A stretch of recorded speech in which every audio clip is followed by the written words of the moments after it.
ប្រព័ន្ធប្រកាសឲ្យដឹងមុន1294មានមធ្យោបាយផ្សព្វផ្សាយសារចំនួន5គឺតាមរយៈការខលចូលដោយលេខ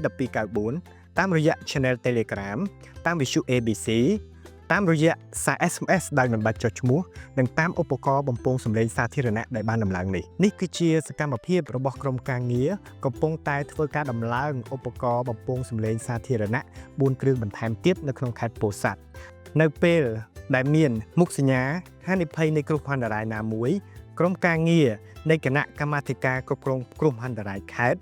នឹងធ្វើការរៀបចំផ្សាយសារជូនដំណឹងជាមុនតាមរយៈប្រព័ន្ធប្រកាសឲ្យដឹងមុន1294ដោយផ្សាយចេញតាមឧបករណ៍បំពងសម្លេងសាធារណៈជូនទៅកាន់ប្រជាពលរដ្ឋដែលរស់នៅ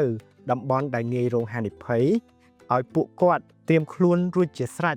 មុនពេលមានគ្រោះមហន្តរាយមកដល់ហើយធ្វើតាមការណែនាំប្រកបដោយសុវត្ថិភាពឧបករណ៍បំពងសម្លេងសាធារណៈពិតជាមានសារៈសំខាន់សម្រាប់ប្រជាពលរដ្ឋដែលរស់នៅតំបន់ដែលងាយរងគ្រោះដោយមិនមានទូរស័ព្ទនិងវិទ្យុប្រើប្រាស់ដោយធានាបានថា